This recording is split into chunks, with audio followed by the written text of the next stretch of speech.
Hello curious learners, so today we are going to start with chapter 6 of class 10 science, to which all of us can relate, called life processes. Before starting the chapter, let's first discuss what we call as a life. The first thing that comes to our head is something that shows movement. To be more precise, visible movement. Like animals move from one place to another in search of food and shelter. Similarly, plants show movements towards light, gravity, chemicals, and sometimes even to touch. But this criteria is not enough. For example, if an animal is sleeping, we might not see any of the body movement, but it's still alive. So this is not the appropriate criteria for classifying something as alive. But there is something called as molecular movement. It is basically a movement of molecules at microscopic level. This is necessary. This is seen in all living organisms. Why it is necessary? Because these movements are responsible for repair plus maintenance of living structure. As I said, all living organisms show molecular movements. Then what about viruses? So when viruses are inside our body, they show molecular movements. But when they are out of body, they don't show any molecular movement. So we can conclude that these are borderline organisms. They lie somewhere between living and non-living. So the requirement for these molecular movements to happen is energy. Where does this energy come from? This energy comes from the food we eat. The food is mostly carbon based, and carbon based can also be written as organic. In common language, what is organic? Anything that is a part of living system. It might be alive itself or a product of a living organism that we'll call as organic. In this chapter, we are going to basically discuss the 4 life processes majorly.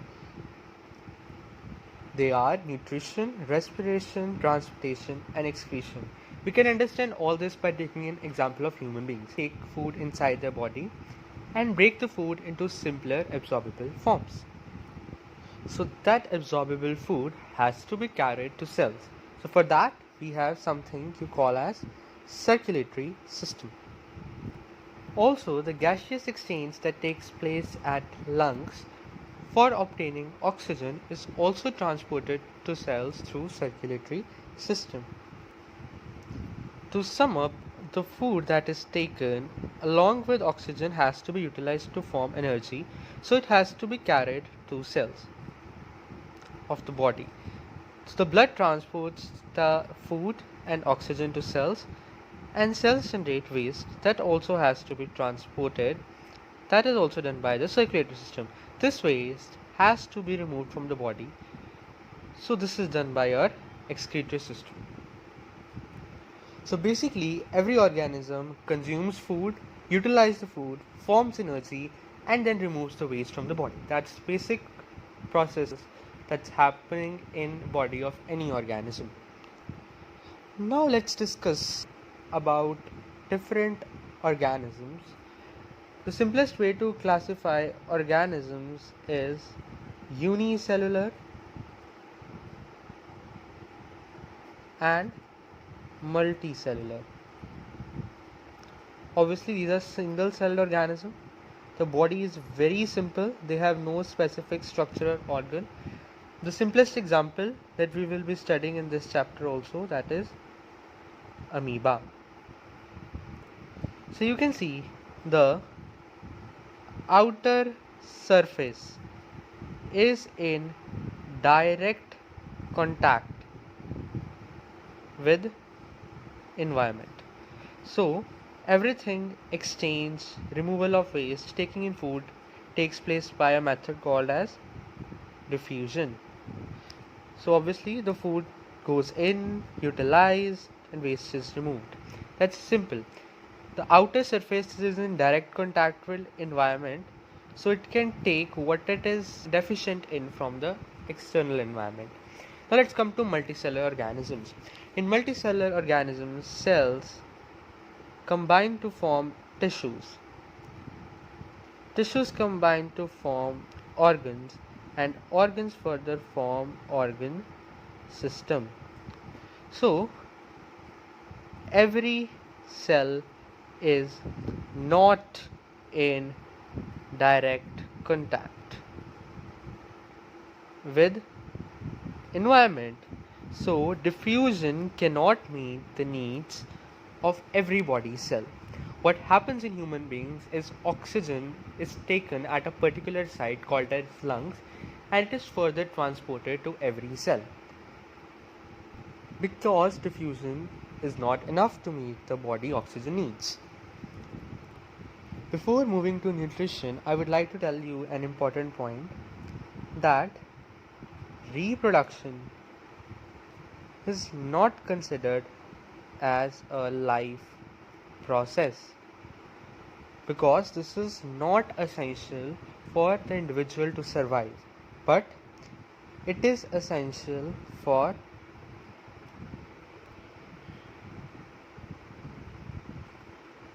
continuity of life. In other words, if a person does not reproduce, it will survive, obviously. Hence, it is not considered as a life process. So now, let us begin with nutrition. As discussed earlier, nutrition is taking in food. Now, why do we take food? We require food for growth, survival, and reproduction as well. There are various modes of nutrition. Let's discuss them now. So broadly, there are two main modes of nutrition, that are autotrophic and heterotrophic.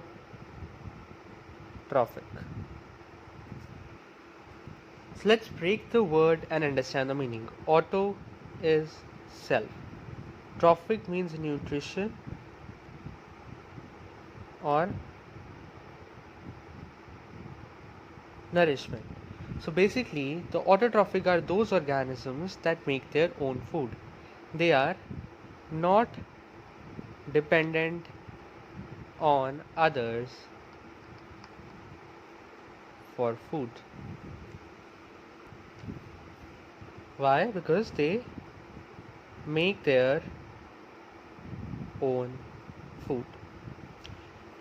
Autotrophs can be further classified into two types. They are photoautotrophs and chemoautotrophs.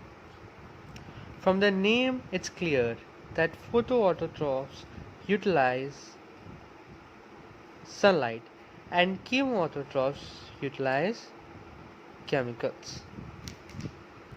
So we can say these carry out photosynthesis and these carry out chemosynthesis. Chemosynthesis is nothing but they just interconvert chemicals to form energy.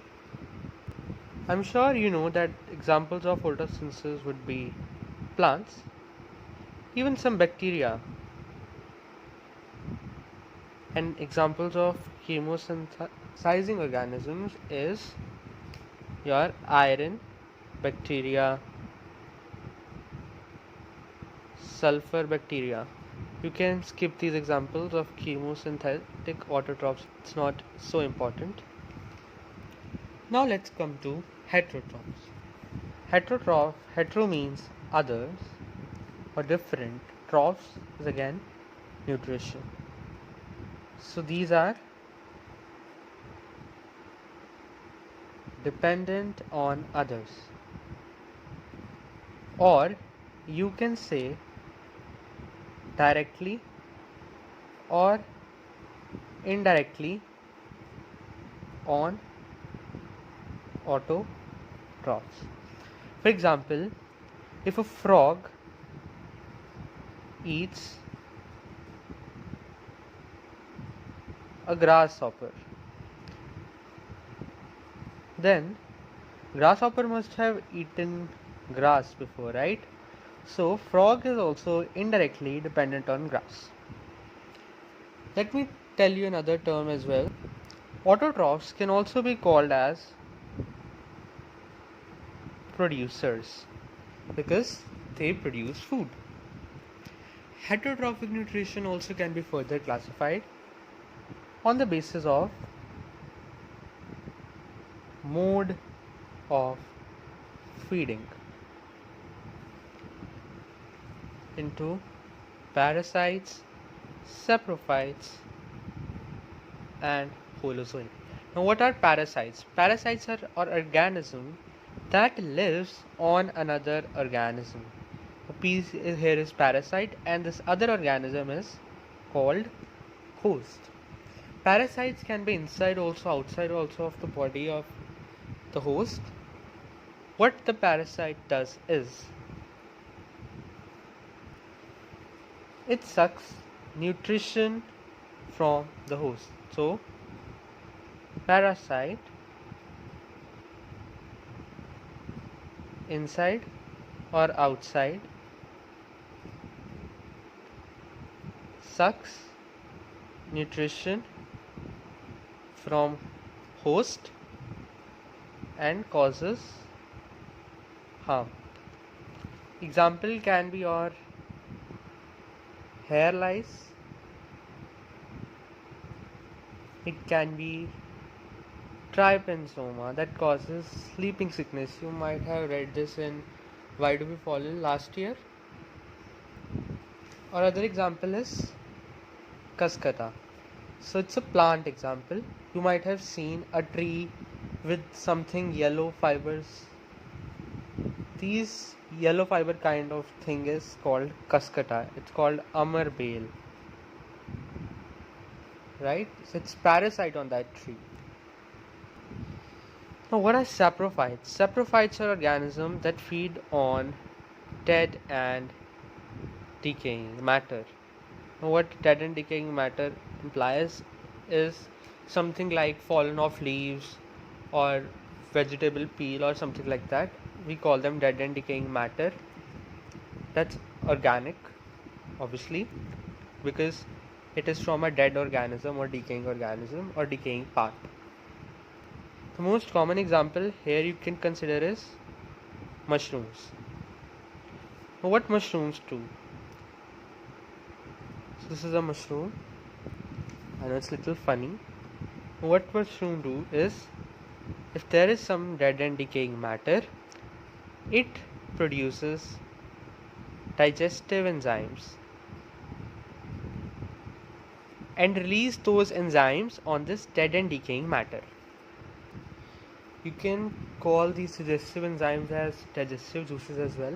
So what these digestive juices do is it breaks it into simpler substances, simpler, soluble, absorbable forms.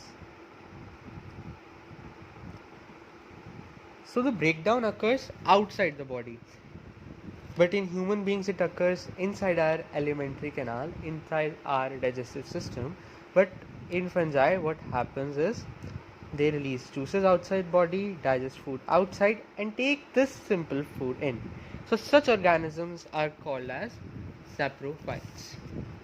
Now let's come to what is holozoic mode of nutrition. Let's see the word first. Holo actually means whole. So what we do is we consume the whole food inside our body. We take food inside our body and it is further digested into smaller substances inside the body only. That's called a holozoic mode of nutrition. The examples can be simple like herbivores, carnivores, omnivores, etc. I hope you know herbivores are those organisms that eat plants, carnivores that eat flesh, omnivores that eat both flesh and plants. So, what these organisms do, they consume the complete food and digestion occurs inside the body. That's a holozoic mode of nutrition. In all the three, we can see that the organism showing these mode of nutrition is dependent on something else. Here it's dependent on another organism, here it's dependent on dead and decaying, and here it's obviously the food that's taken is obviously from other source like herbivores from plants, carnivores take food from animals, and so on.